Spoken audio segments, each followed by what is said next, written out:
sociétés de recherche sous contrat implantées en France ont le vent en poupe. Leur activité s'est accélérée en 2018 et 2019 selon l'étude Xerfi Precepta. Elles ont profité de fondamentaux solides, comme la hausse des dépenses de R&D des laboratoires pharmaceutiques ou l'externalisation croissante des essais cliniques.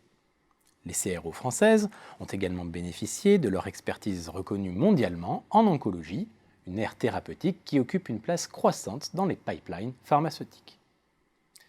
Surtout, les avancées réglementaires adoptées récemment, comme les dispositifs Fast Track ou la réforme de la désignation des comités de protection des personnes, ou CPP, ont permis à la recherche clinique tricolore de revenir progressivement sur le devant de la scène.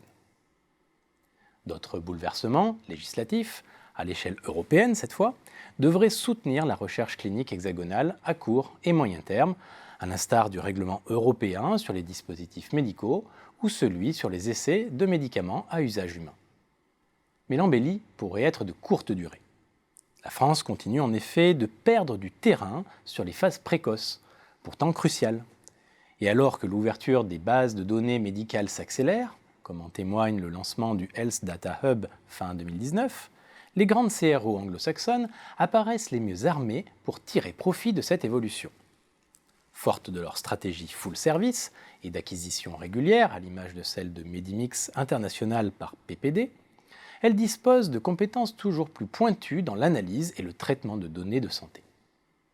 La concurrence se renforce également avec les centres de recherche ou les cliniques qui pénètrent peu à peu le marché français de la recherche sous contrat.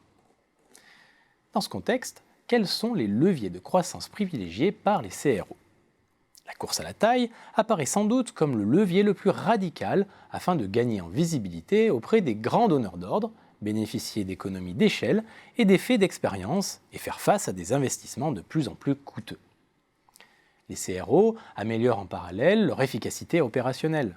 Pour réduire les délais de développement des médicaments, elles investissent dans l'intelligence artificielle, avec en ligne de mire l'optimisation des processus de recrutement des participants et des différentes étapes de réalisation des essais cliniques.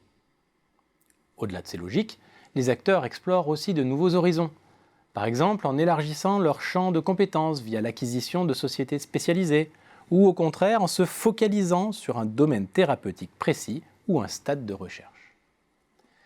Ces acteurs de niche entendent ainsi développer une expertise différenciante, difficilement accessible aux leaders mondiaux et capter des contrats à forte valeur ajoutée.